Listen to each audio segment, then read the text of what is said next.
നിയമസഭാ തെരഞ്ഞെടുപ്പിലുണ്ടായ അതിദയനീയ പരാജയത്തിന്റെ പശ്ചാത്തലത്തിൽ CPM നേതാക്കന്മാർ ഇപ്പോൾ ആത്മവിമർശനം നടത്തുകയാണ്. പലരും പല കാര്യങ്ങൾ പറയുന്നു, നേതാക്കന്മാർ പലതും പറയുന്നു, അണികൾ പലതും പറയുന്നു.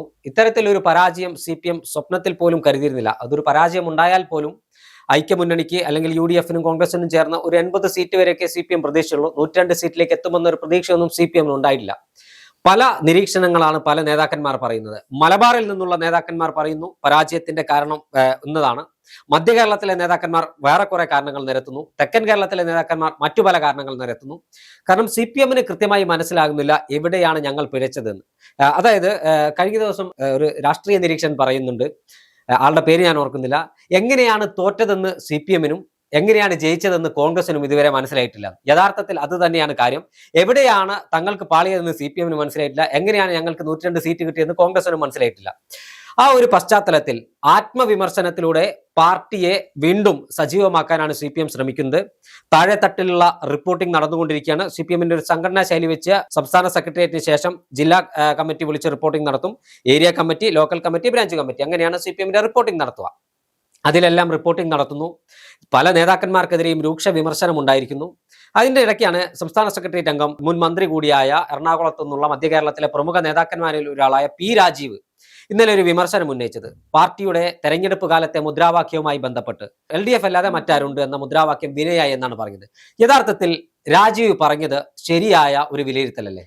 തീർച്ചയായും അത് തെരഞ്ഞെടുപ്പിലെ വലിയ പരാജയത്തിന് ശേഷമാണ് അവർ മനസ്സിലാക്കിയെന്ന് മാത്രം. ഈ LDF-ന് ഇത്രയും വലിയ പരാജയം ഉണ്ടാക്കിയാൽ ആദ്യം എടുത്തു പറയേണ്ടത് അന്നത്തെ മുൻ മുഖ്യമന്ത്രി, നിലവിലെ പ്രതിപക്ഷ നേതാവുമായിട്ടുള്ള പിണറായി വിജയന്റെ ഏകാധിപത്യ രീതി.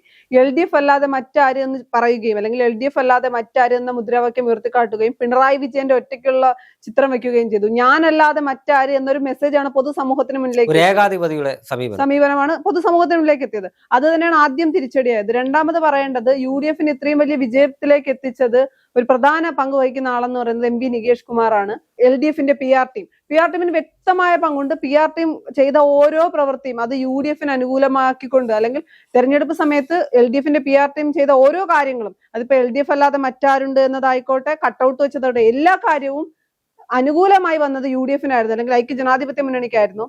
പിന്നെ പല സ്ഥലങ്ങളിൽ നിന്ന് പല വിമർശനങ്ങളാണ് ഉണ്ടാകുന്നത്. എന്തുകൊണ്ട് പരാജയപ്പെട്ടു? വെള്ളാപ്പള്ളി നടേശനെ ചേർത്ത് പിടിച്ചതാണ് പ്രശ്നം. വെള്ളാപ്പള്ളി നടേശൻ പറയുന്നുണ്ട് മുൻ മുഖ്യമന്ത്രി അല്ലെ പിണറായി വിജയന്റെ MP ഗോവിന്ദന്റെ പ്രശ്നമായിരുന്നില്ല, അണികളുടെ പ്രശ്നമായിരുന്നു. താഴെ തട്ടിലുള്ള അണികൾ നന്നായി പ്രവർത്തിച്ചില്ല, എല്ലാവർക്കും അധികാരം കിട്ടിയതിന്റെ അഹങ്കാരമാണ് എന്ന് വെള്ളാപ്പള്ളി നടേശൻ തന്നെ പറയുന്നു. അത്തരത്തിൽ ഒരുപാട് കാര്യങ്ങൾ. 10 വർഷമായി കേരളം ഭരിച്ചിട്ട് ഒരു വികസനം എന്ന് പറയാൻ, അല്ലെങ്കിൽ വലിയ മുന്നേറ്റങ്ങളൊന്നും ഉണ്ടാക്കാൻ കഴിഞ്ഞില്ല. എല്ലാ മേഖലയും തകർത്ത് തരിപ്പണമാക്കി 10 വർഷങ്ങളായിരുന്നു. എനിക്കൊന്ന് രണ്ടാം പിണറായി സർക്കാരിന്റെ കാലത്തൊക്കെ ആരോഗ്യ മേഖല, ആഭ്യന്തര വകുപ്പ്, ദേവസ്വം വകുപ്പ്, ശബരിമല സ്വർണ്ണക്കൊള്ള ഉൾപ്പെടെയുള്ള വിഷയങ്ങൾ, ആഗോള അയ്യപ്പ സംഗമം നടത്തുന്നു, വിശ്വാസി വോട്ടർമാരെ സ്വാധീനിക്കാൻ വേണ്ടി ആഗോള അയ്യപ്പ സംഗമം നടത്തുന്നു, തൊട്ടു പിന്നാലെ വരുന്ന ശബരിമല സ്വർണ്ണക്കൊള്ള, ശബരിമലയിൽ സ്വർണ്ണക്കൊള്ള വിഷയം വരുമ്പോൾ പത്മകുമാറിനെ അടക്കം ചേർത്ത് പിടിച്ച ഒരു നിലപാട് CPM-ന്റെ. അത്തരം കാര്യങ്ങളൊക്കെ CPM-ന് വിനയായി അല്ലെങ്കിൽ തിരിച്ചടിയായെന്നുള്ള കാര്യത്തിൽ യാതൊരു സംശയമില്ല. ഇനി പാർട്ടി തിരികെ വരണം. തദ്ദേശ സ്വയംഭരണ സ്ഥാപനങ്ങളിലേക്ക് നടന്ന തെരഞ്ഞെടുപ്പിലുണ്ടായ വലിയ പരാജയം തന്നെ പറയുന്നത് CPM അല്ലെങ്കിൽ നിയമസഭാ തെരഞ്ഞെടുപ്പ് CPM-നും LDF-നും അത്ര എളുപ്പമല്ല എന്നായിരുന്നു. എന്നിട്ടും പാർട്ടിയിൽ വലിയ തിരുത്തലുകൾക്കോ മാറ്റങ്ങൾക്കോ ഒന്നും തയ്യാറായില്ല. അപ്പോഴും പഴയ ഗിമ്മിക്കുകൾ തന്നെയാണ് വീണ്ടും വീണ്ടും ആവർത്തിക്കുന്നത്. അല്ലെങ്കിൽ ഇതുവരെയും PR ടീമിൽ എടുത്തു പറയേണ്ടത്, എല്ലാ സർക്കാർ അല്ലെങ്കിൽ മാറി മാറി വരുന്ന എല്ലാ സർക്കാരും PR നടത്തിയിട്ടുണ്ട്. പക്ഷെ അതിന് മുൻപത്തെ അല്ലെങ്കിൽ 10 വർഷം മുമ്പ് ഭരിച്ച മറ്റൊരു സർക്കാരിനെ മോശമായി ചിത്രീകരിച്ചുകൊണ്ടുള്ള PR, അതൊക്കെ ആദ്യമായിട്ടാണ് കേരളം അത്തരം PR-കൾ കാണുന്നത്. അതെല്ലാം തിരിച്ചടിയായിട്ടുണ്ട്. അപ്പൊ അത്തരത്തിൽ പല വിഷയങ്ങൾ LDF-ന് മുന്നിൽ, അല്ലെങ്കിൽ വലിയ ആദ്യത്തെ തദ്ദേശ സ്വയംഭരണ സ്ഥാപനങ്ങളിലേക്ക് നടന്ന തെരഞ്ഞെടുപ്പിലുണ്ടായ വലിയ പരാജയത്തിൽ നിന്ന് കരകയറാൻ പറ്റുമെന്ന്, അല്ലെങ്കിൽ ഇത്രയും വലിയൊരു പരാജയം ഉണ്ടാകില്ലായിരുന്നു അന്ന് തിരുത്താൻ തയ്യാറായിരുന്നെങ്കിൽ. അന്ന് തിരുത്താൻ തയ്യാറായിട്ടില്ല. അന്നും അണികൾ പല രീതിയിലുള്ള വിമർശനങ്ങൾ ഉന്നയിച്ചു. ഏകാധിപതിയെ പോലെ ഭരിക്കുന്ന പിണറായി വിജയൻ നയിക്കേണ്ട തെരഞ്ഞെടുപ്പിനെ എന്ന് പറഞ്ഞവർ പോലുമുണ്ട്. KK ശൈലജയെ പോലെ ഉൾപ്പെടെയുള്ളവരെ ഒതുക്കാൻ ശ്രമിച്ചത്, അല്ലെങ്കിൽ അവരൊക്കെ പിണറായി വിജയന് മുകളിലേക്ക് ആരും വരരുതെന്ന് അദ്ദേഹത്തിന്റെ ഏകാധിപത്യ, ഞാൻ കഴിഞ്ഞ പ്രളയം എന്ന ആറ്റിറ്റ്യൂഡ്, ഇതൊക്കെ വലിയ രീതിയിൽ അന്നും വിമർശനം ഉണ്ടായി. പക്ഷെ ഒരു മാറ്റവും ഉണ്ടായില്ല.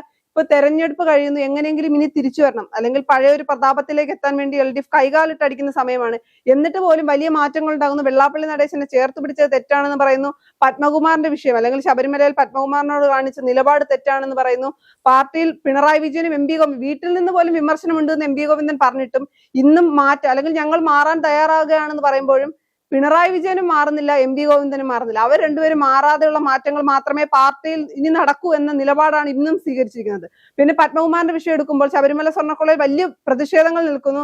തോൽവിക്ക് പരാജയം പത്മകുമാറിനെ ചേർത്ത് പിടിച്ചതാണെന്ന് പറയുമ്പോൾ പോലും പത്മകുമാറിന്റെ സസ്പെൻഡ് മാത്രമാണ് ഇപ്പോഴും ചെയ്തിട്ടുള്ളത്. അത്തരം കാര്യങ്ങളൊക്കെ തിരിച്ചടി. ഇനി തിരിച്ചു വരിക എന്ന് പറയുന്നത് എനിക്ക് തോന്നുന്നില്ല. എം വി ഗോവിന്ദനെയും പിണറായി വിജയനെയും വെച്ച് പഴയ പ്രതാപത്തിലേക്ക് CPM-നോ LDF-നോ തിരികെ വരാൻ കഴിയില്ല. ആദ്യം മാറേണ്ടത് പിണറായി വിജയനും എം വി ഗോവിന്ദനുമാണ്. കാര്യം MLA സ്ഥാനം പോലും അല്ലെങ്കിൽ MLA ഇരിക്കാൻ പോലും പിണറായി വിജയൻ അർഹനല്ല എന്ന് പറയുന്ന ഒരു വിഭാഗം പാർട്ടിക്കുള്ളിൽ തന്നെയുണ്ട്.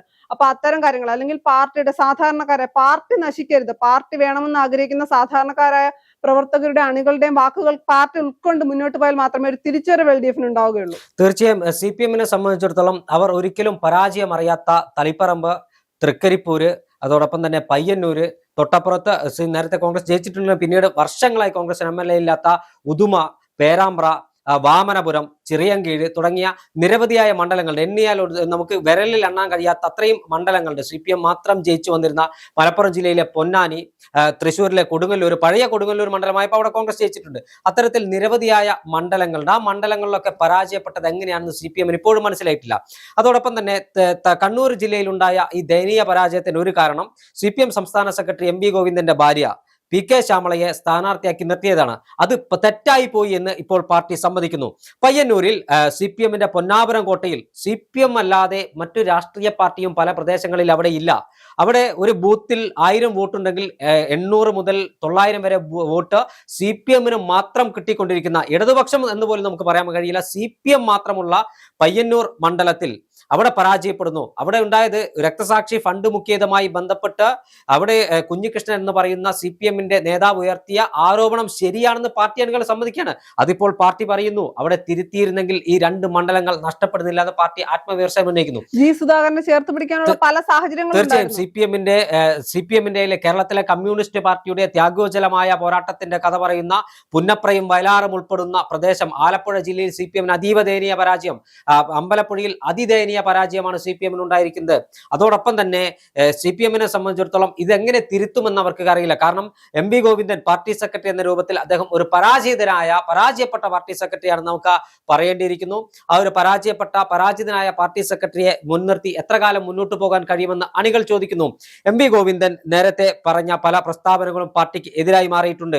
അതോടൊപ്പം തന്നെ വെള്ളാപ്പള്ളി നടേശനെ ചേർത്ത് പിടിച്ചത് ആഗോള അയ്യപ്പ സംഗമ വേദിയിൽ ഉത്തർപ്രദേശ് മുഖ്യമന്ത്രി യോഗി ആദിത്യനാഥിന്റെ സന്ദേശം വായിച്ചത്.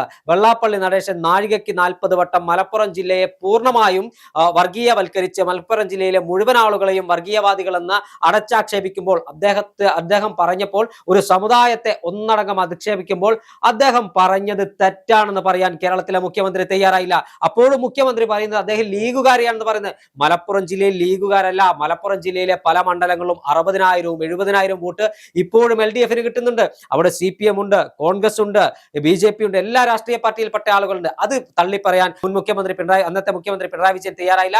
പക്ഷേ തൊട്ടപ്പുറത്ത് വയനാട്ടിൽ മമ്മൂട്ടി, ഒരു സിനിമാ നടൻ മമ്മൂട്ടി അവിടെ ടൗൺഷിപ്പിൽ പങ്കെടുത്ത് ഒരു ടൗൺഷിപ്പ് സന്ദർശിക്കുന്നതിനിടെ CPM-ന്റെ ജില്ലാ സെക്രട്ടറി റഫീഖിനോട് ഒന്ന് ശബ്ദമുയർത്തി സംസാരിച്ചപ്പോൾ ആ റഫീഖിന് അനുകൂലമായി സാമൂഹ്യ മാധ്യമത്തിൽ ശബ്ദമുയർത്തിയ ആളുകളെ തള്ളിപ്പറഞ്ഞ് മമ്മൂട്ടിയോട് മാപ്പ് പറയാൻ ഈ പിണറായി വിജയൻ തയ്യാറായി. പക്ഷേ ഒരു ജില്ലയെ അടച്ചാക്ഷേപിച്ച, മലബാറിനെ അടച്ചാക്ഷേപിച്ച വെള്ളാപ്പള്ളി നടേശനെ നിലക്ക് നിർത്താൻ പിണറായി വിജയൻ തയ്യാറായില്ല. അത് പരാജയത്തിന്റെ ഒരു കാരണമാണ്. എന്തായാലും രാജീവ് പറഞ്ഞതുപോലെ ഏകാധിപതികളുടെ സ്വരത്തിൽ ഞങ്ങളല്ലാതെ മറ്റാരുണ്ട് എന്ന് പറഞ്ഞ മുദ്രാവാക്യം തിരിഞ്ഞുകൊത്തിരിക്കുകയാണ്. CPM-നെ തിരുത്താൻ ഇനിയും സമയമുണ്ട്. ആ സമയത്തിനുള്ളിൽ CPM തിരുത്തും. CPM ഒരു കാരണവശാലും കേരളത്തിൽ നശിക്കരുത്, CPM ഇല്ലാതാവരുത്. ആ വേണ്ട തിരുത്തലുകൾ നടത്തി മാറ്റി നിർത്തേണ്ടവരെ മാറ്റി നിർത്തി വീണ്ടും കേരള രാഷ്ട്രീയത്തിലേക്ക് തിരിച്ചു വരാൻ CPM-ന് കഴിയട്ടെ.